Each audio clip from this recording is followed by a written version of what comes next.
From Hollywood, it's time now for Edmund O'Brien as...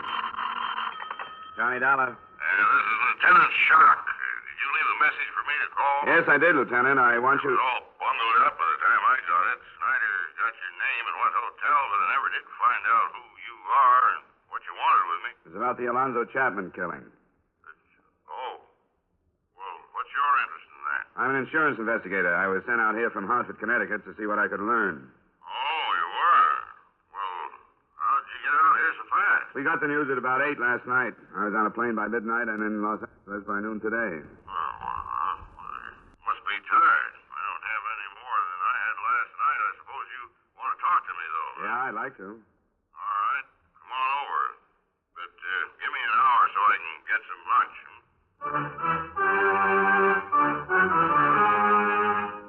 Edmund O'Brien in a transcribed adventure of the man with the action-packed expense account, America's fabulous freelance insurance investigator.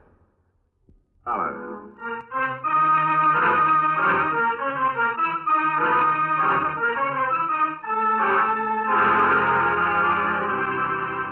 Expense account submitted by Special Investigator Johnny Dollar to Home Office Tri-State Insurance Group, Hartford, Connecticut.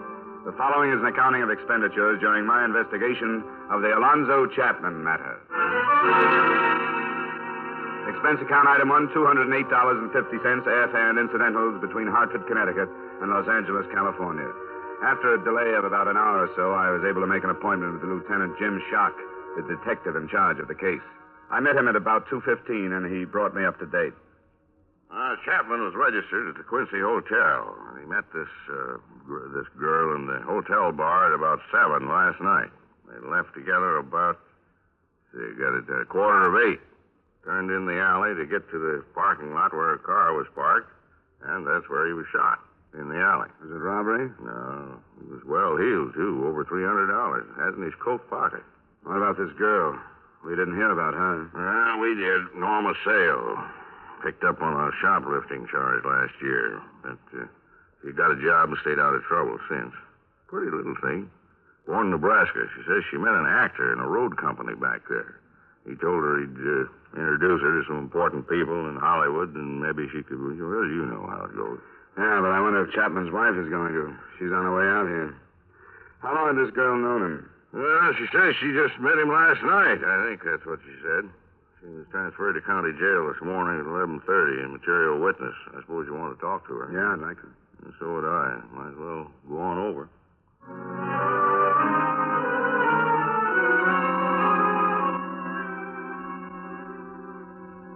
Because it's growing too fast. That's why. We got too many people. We got too many cars. Too much of everything, but streets. It's a mess. Of course, I don't know anything about Hartford. I've never been there. Well, it's a little slower paced than Los Angeles, but it's got its problems. I suppose every place has something. Yes, he is, Lieutenant. Oh. We just called Cassidy when they want to send her back to herself. Yeah, all right. I'll do that. Thanks. Oh, come along in, Norma. This man is Mr. Dollar. He's an insurance investigator from back east. How do you do, Miss Ann? Hello. You can just sit down. How you feeling today? Not very good.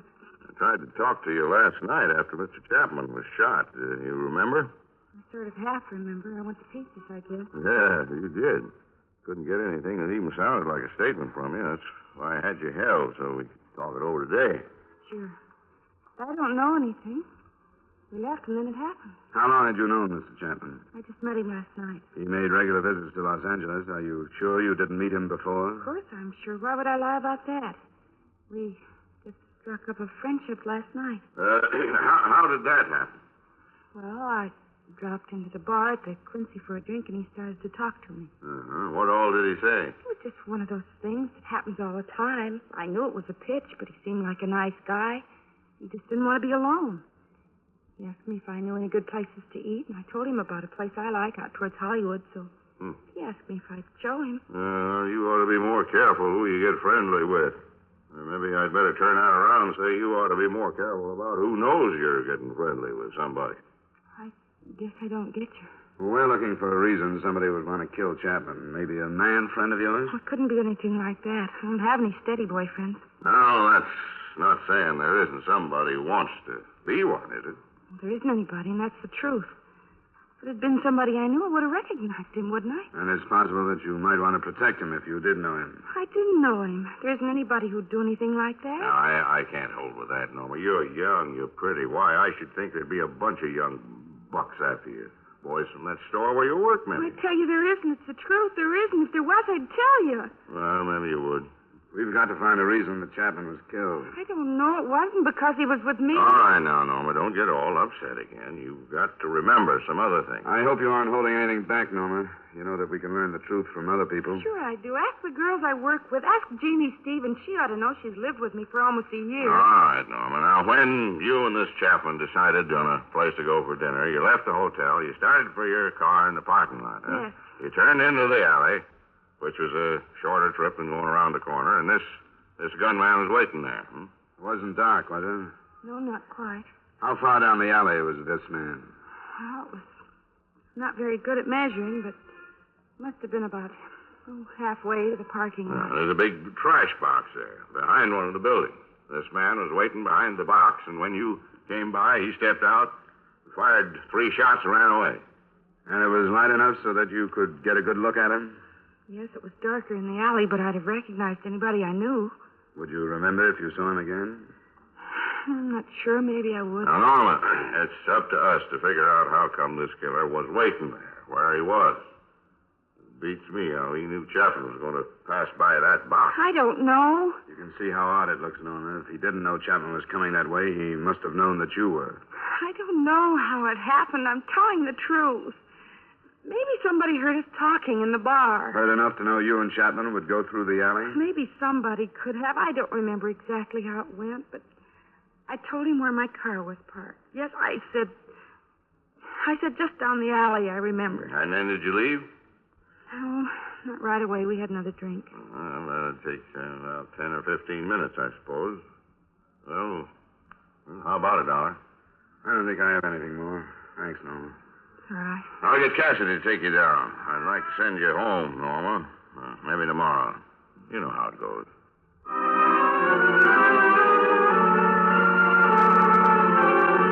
To both Lieutenant Shock and me, the jealousy motive was still first choice.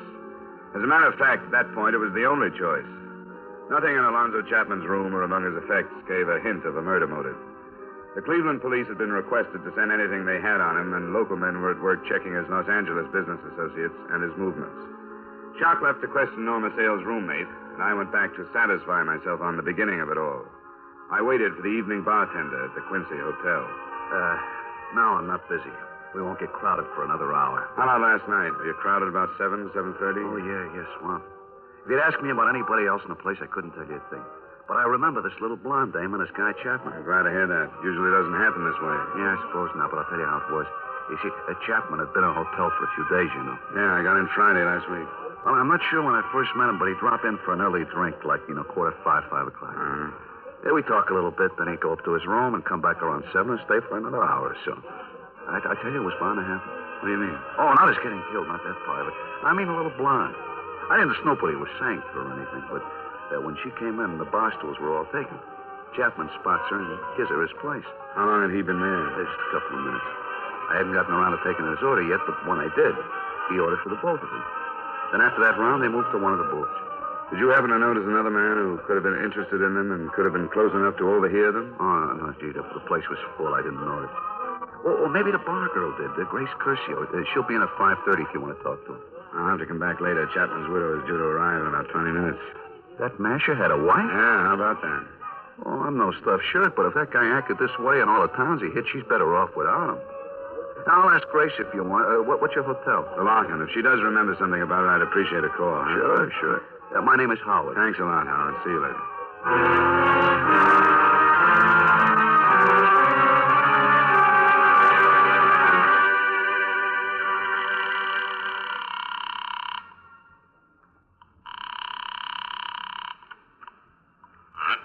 Lieutenant Shock.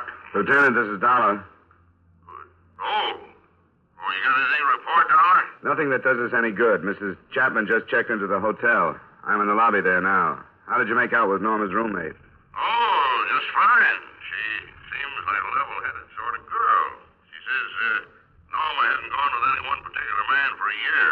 That was the name name was Clyde Mills. Served a 6-month sentence on some charge or other, not important what, but they're all washed up.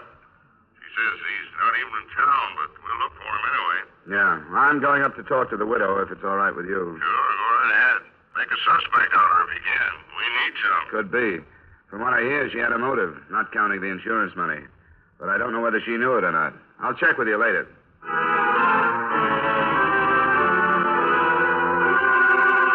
Meeting Mrs. Chapman was quite a surprise to me. I naturally expected to find the widow approximately the same age as the dead man, something near 50. But she wasn't. She looked to be only a few years over 30, if that.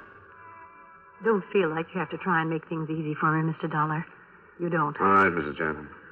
Did he suffer much? No, he died almost instantly. If it had to happen, I'm glad it went that way, then. I hope you understand. I'm trying to. I take it you weren't too fond of your husband. I wasn't. And it would be stupid for me to tell you anything else or to act any other way than I am acting. We're still looking for the reason your husband was killed. You said he was taking this girl someplace. He was, but we haven't been able to make anything out of that yet. She says there's nobody who would kill out of jealousy. I saw her picture in the paper. We doubted it, too, but our closest friend wouldn't have any reason to protect someone who had tried to kill Miss Sale. She said there was nobody. Well, there are other men who'd have good reason to kill him. You didn't know him, did you? No, I'd never seen him. He was good looking. Not tall, but he sort of looked it. He took care of himself. The iron gray hair. He was better looking when he passed 45 than he ever was when he was young. I was surprised that you were so young, Mrs. Chapman. That's why. He was attractive to women. My bad luck was leaving Cleveland and letting myself get roped into a marriage. I found out about one of these girls, and then he started bragging about all the others. You mean it's possible that a man followed him to Los Angeles from someplace else and killed him? I don't know, but I do know that he must have hurt a lot of people. Well, he's through hurting me. I've stuck it out because I knew this was going to happen someday. Every time I've read about a murder like this, I knew it would happen to him. Now it has. Now I own a house. I have a bank account. Insurance money. I'm finally getting something from my marriage.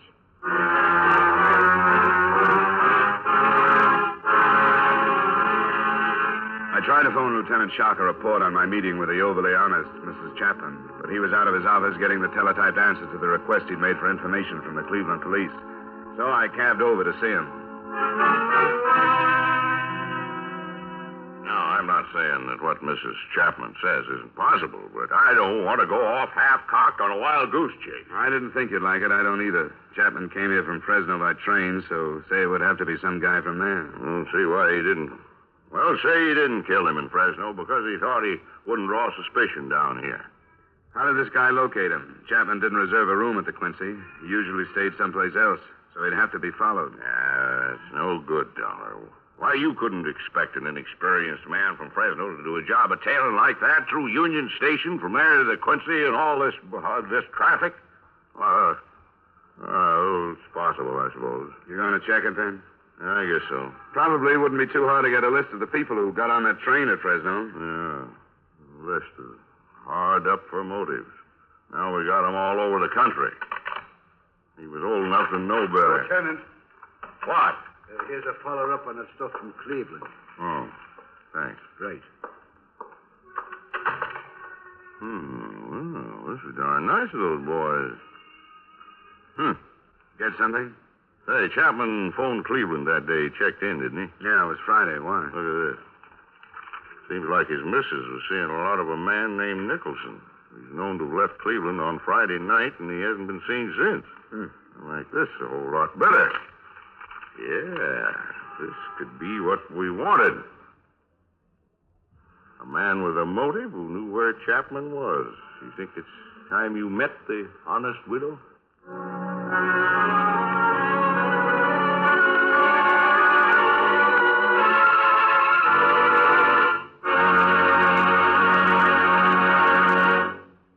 We will return you to the second act of yours truly, Johnny Dollar, in just a moment. Melody knows no boundary, neither does joy, as Russ Emery and Judy Lynn sing their hearts into yours. And Ray Bloch's orchestra and chorus offer the music that's great from the 48. It's the full-hour Ray Block music party every Friday night over most of these same CBS stations. Listen for it this Friday, a whole hour of the songs America loves, the music the nation dances to and lives by, on Ray Block's Music Party.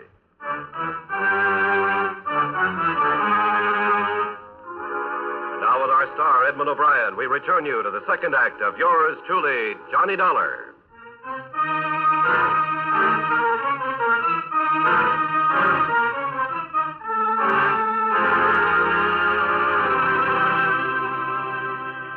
Mrs. Chapman, this is Lieutenant Shark investigating your husband's murder.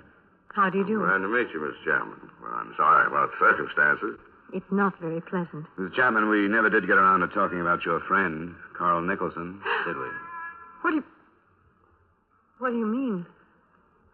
Well, you told me about some of the improvements your husband's death was going to bring you, but you didn't mention Carl Nicholson. Please. I know I sounded hard when I talked to you. I shouldn't have said some of the things. I thought you were being honest. I was. Too honest, I'm afraid. I don't think so. Mrs. Chapman, I've been in touch with the police back in your hometown. They found out somehow about this Carl Nicholson. First, they said you'd been seeing quite a lot of him, especially when your husband was out of town. Is that right? Yes, it's true. Yeah. What were your feelings toward Nicholson at that time? That is, prior to your husband's death. I'm fond of Carl. I never made any secret of that. He's my age. We have a lot of things in common. You know where he is? Why, in Cleveland. Oh, now that's funny. The police told me he was out of town. I don't know what this means. I don't understand. You didn't know he left town? No, I didn't. Now, if you were fond of each other and you had all these things in common, it seems to me you deserve to be told if he was just going to up and leave town. When did you see him last, Mrs. Chapman? It was last week. Friday, by any chance? No. It was before then. It was Wednesday or Thursday. Why are you asking me these things? The police back there went on to tell me that this Nicholson left town on Friday. The Cleveland police? Why should they even care about Carl? Because I told them that on Friday your husband had telephoned you from the hotel where he was staying here in Los Angeles. Isn't that right? Yes, but I don't know what you mean. Didn't you see Nicholson on Friday after you talked to your husband? No. Do you mean that you think I told him where Al was staying and that he came out here to... Now, Mrs. Chapman, we didn't say we thought anything, but it's our job to solve this murder. We aren't saying we think you and him planned the whole thing and that he hopped out of here the first thing after he learned where your husband was staying. But there are a lot of things that aren't clear in our minds. The theory you gave me about all these wronged men around the country didn't hold up too well, Mrs. Chapman. It wasn't a theory. I just told you what I'd been thinking. You said you'd been waiting for it to happen. But the way we see it, the way your husband was killed, where he was killed, makes a jealous out-of-town man seem too far-fetched. But we're looking into it. Don't you worry about that. Do you have a reason to think that Carl has been in Los Angeles? We're covering the possibility that he might have been. Maybe you just mentioned the Quincy Hotel in passing and casually, so you hardly remember. No. I haven't seen Carl or talked to him since before Al called me. I didn't tell him. Why did he happen to leave town on Friday? I told you I don't know.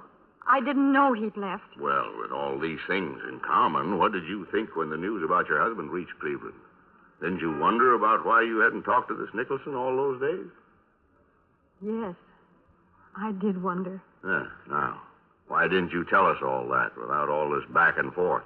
Because it would have sounded so awful. Do you think you improved things by holding back? I don't know. Maybe I didn't. The last time I saw Carl was on Wednesday. We had a fight and he walked out. You can prove that's the last time you saw him? Prove? I haven't been thinking about anything like that. We fought over the same thing for almost a year. Carl wanted me to get a divorce, and I wouldn't. Because you were waiting for your husband to get killed. Did you ever tell Carl that? Yes. You tell him that during this fight on Wednesday? I think so. But you didn't talk to him after that? No. Could you have learned someplace else where your husband was staying? I don't know. I don't know who else Al called.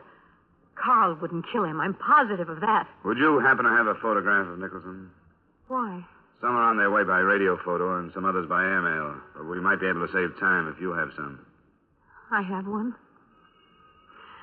I want to erase something off the back. Now, don't you fret, Mrs. Chapman. We'll show it to a couple of people. If Carl is innocent like you think he is, this is the quickest way to prove that, too.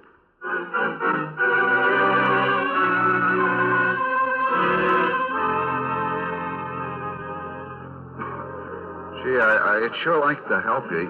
You know, if I'd seen her snap before. Sure. Don't say anything you're unsure of. What did the bar girl say? Almost the same thing you did. It was crowded, and she wasn't sure. Oh, I'm awful sorry.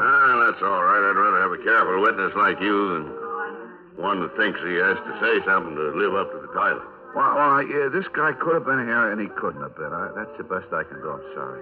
Thanks, Howard. It's okay. I'll do better next time. I'll keep my eyes open from now on. Maybe I'll get on a force someday, huh, Lieutenant?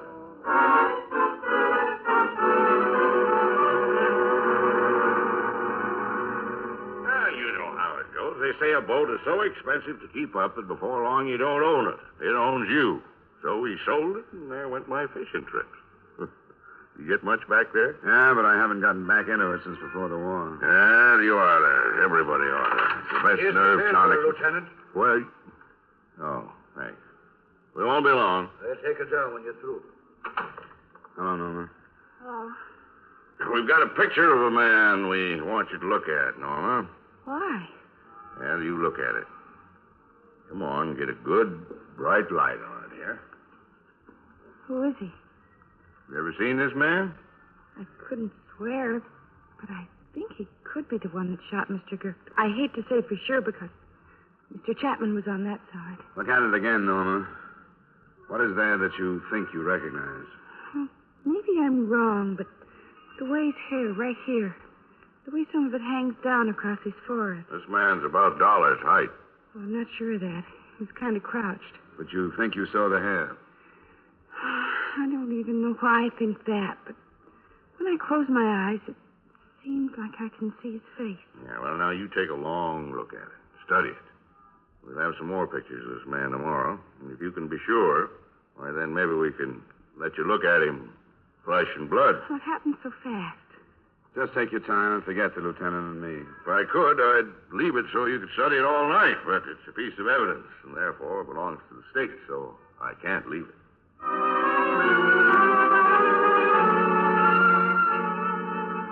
As it turned out, we didn't have to take that photograph or any other picture back to Norma Sales for identification. The first reason turned up that night. There was another message from the Cleveland police. The body of our chief suspect, Carl Nicholson, had been removed from the remains of his car. The crash had occurred within 200 miles of his home. Witnesses said that he had been returning from a friend's country place, and the alcoholic content of his blood gave credence to Mrs. Chapman's story that they had quarreled. It became obvious later that he had been on a week's drunk. In addition to killing him, it had removed him in other respects as a suspect. The other thing that changed the direction of the matter was not as closely connected to any of the principals. As a matter of fact, hardly connected at all. It was a story on the front page of the next morning's paper. A man named Max Gerber with a criminal background had been found shot to death. Along with a year-old picture of him was printed the fact that he had been staying at the Quincy Hotel. With Lieutenant Shark, I went to view Max Gerber's remains and his effects, and at 10 that morning, Norma Sale was once more ushered into us. Well, Norma, we seem to keep you busy, don't we? Sit down, Norma. Did you bring some more pictures? Not the same as we brought last night. That wasn't the man you saw in the alley. I wasn't sure. The bartender at the Quincy says he'd never seen you in there before the other night. Why'd you happen to go there? I don't know. Guess it seemed like a good idea because I hadn't been there. Was there something special that took you there, Norma? There must be quite a few sort of bars where you haven't been. There wasn't anything special. I think it's fair to tell you that we checked the store where you worked and found out that you left there at 3:30 that day. I didn't feel very good. You felt good enough to go to the Quincy. You felt good enough to let yourself get picked up by this man. I guess that's my business, isn't it? What I want to do and who I want to be with. Why, sure it is, Norma. Who did you want to be with? What do you mean? A man named Alonzo Chapman or a man named Max Gerber? I just went in, that's all, and I met this guy. You didn't go into that bar expecting to meet some special man, did you? No. Not even if you were paid to meet him? No, I Don't know what you're talking about. That man that was killed. I mean, the one you were with. Did you know what he did for a living? Said he was a salesman. Well, that's what we're getting at. He was a salesman. We cut 2 pictures out of the paper, Norma. Here's one. This the man you met at the Quincy? Yes. You sure, Norma? Yes, I am. This man wasn't killed in the alley the other night. He's the man I was with. No, he isn't. This man was killed last night, Norma, right outside the Quincy Hotel. Here's the picture of the other man. They look alike, don't they? They're the same. I saw the suit Max Gerber was wearing. Even it was sort of the same as Chapman's. It was brown. But they're the same. I mean, it was Gerber. It was Gerber you were supposed to meet. It was Gerber. No, it wasn't, Norma. Yes, it was. All right. You were supposed to pick up Gerber in that bar, weren't you? I didn't know what they were going to do. But you did pick this man up and take him down that alley. They said he owed them some money, and that's all they wanted. Tell us how you found this man in the bar, Norma. They pointed him out in the lobby. He made a phone call, and then he went into the bar. I went in after him. Brown suit, gray hair. Yes. It was Alonzo Chapman you took out to get killed. No, it wasn't. Why should we tell you it was if it wasn't? You're lying to me. You're trying to trick me. No, they just made a mistake. They pointed him out. Then you made the mistake. No, I didn't. I didn't. I did what they said. They told me I had to, and I did. They sent me because I was blonde, and it was the right one. They didn't say they were going to kill him. He just owed them some money. That's all they wanted. That's all I wanted. I didn't want anybody to get killed. I was blonde, and I was young, and that's why they sent me. For money.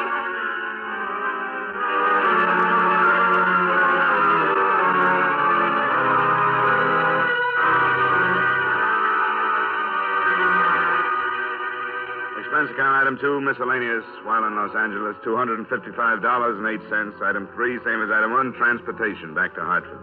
Expense account total, $672.08. Remarks?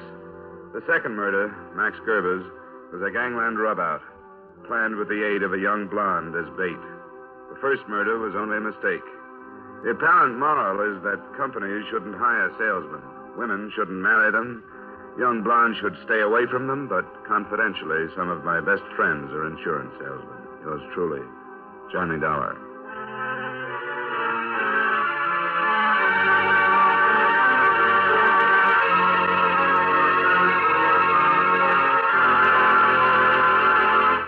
Yours truly, Johnny Dollar, stars Edmund O'Brien in the title role and is written by Gil Dowd with music by Eddie Dunstetter. Edmund O'Brien can soon be seen in the Paramount Pictures production, Warpath. Featured in tonight's cast were Hy Everback, John McIntyre, Harry Lang, Jeanette Nolan, and Virginia Gregg. Yours truly, Johnny Dollar, is transcribed in Hollywood by Jaime Del Valle.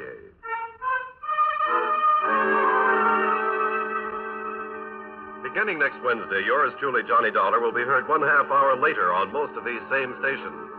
This is Dick Cutting inviting you to join us next week at 9:30 Eastern Daylight Saving Time when Edmund O'Brien returns as yours truly, Johnny Dollar.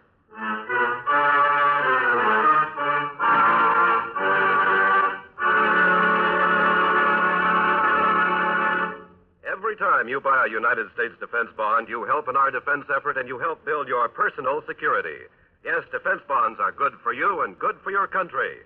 Remember, defense is your job. Buy United States defense bonds.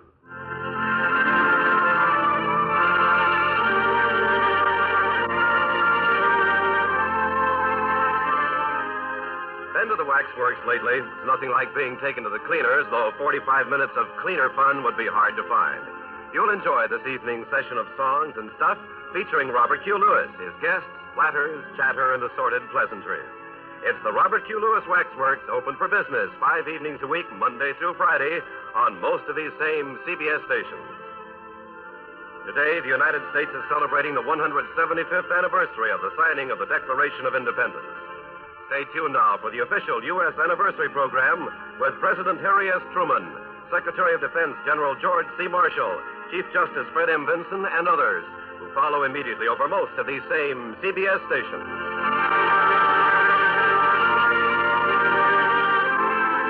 This is CBS, the Columbia Broadcasting System.